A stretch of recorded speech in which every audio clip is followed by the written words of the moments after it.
बात यह है कि एक मैंने सुन रखा है कि एक राजा ने अपनी पुत्री के विवाह के लिए एक स्वयंवर रचाया, और उस स्वयंवर में उसने शर्त रखी कि जो कोई भी राजा राजकुमार 1 से लगाकर 20 तक की गिनती बता पाएगा, सही सही बता पाएगा, उसके साथ में मैं अपनी पुत्री का विवाह करूंगा।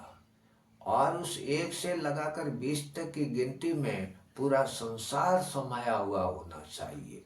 जैसे 1 से शुरू करते हैं तो मतलब मिसाल के तौर पर पहला परमेश्वर, दूसरा जैसे सूरज चांद, इस तरह से मतलब संसार समाया हुआ होना चाहिए।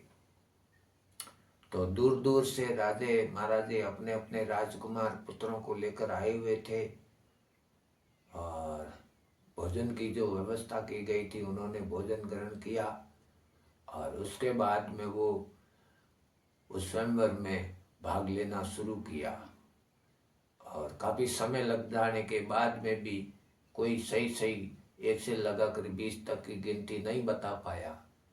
तो आखिर उस राजा को चिंता हुई, तो एक साधारण सा दिखाई देने वाला आदमी आगे आया, और उसने बड़े विनम्र भाव से कहा कि हे राजन, अगर आपको किसी भी प्रकार की आपत्ति न हो तो मैं 1 से लगाकर 20 तक की गिनती सही सही अवश्य मैं बता सकता हूँ।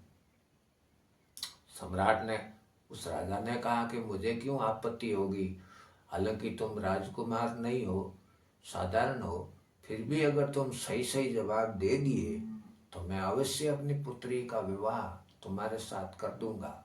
लेकिन मेरी भी एक शर्त है कि अगर तुम नहीं बता पाए तो तुमको मृत्युदंड दिया जाएगा। इनके साथ 20 करोड़ों का सवाल था, लेकिन तुम्हारे साथ मृत्युदंड होगा क्योंकि तुम साधारण हो। तो उसने कहा मुझे मंजूर है, और उसने गिनती शुरू की।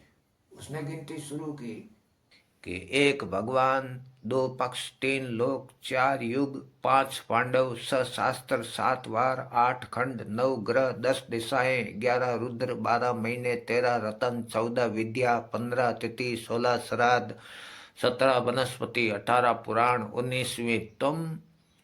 उसने राजकुमारी को कहा कि 19वीं तुम हो और 20वां मैं। राजकुमारी को कहा कि 19वीं तुम और 20वां मैं स्वयं।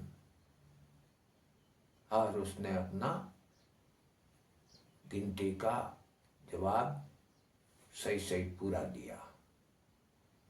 तो राजा को बड़ा आश्चर्य हुआ कि एक साधारण सा दिखाई देने वाला किस ढंग से इसने जवाब दिया।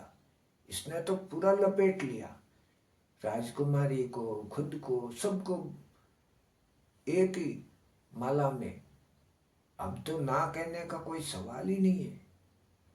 तो उसने आखिर में राजा ने राजकुमारी का विवाह उसके साथ कर दिया। वो दोनों खुशी खुशी रहने लगे। तो कहने का मतलब है कि कभी कभी शिक्षा से ज्यादा तजुर्बा काम आता है। तो नमस्कार।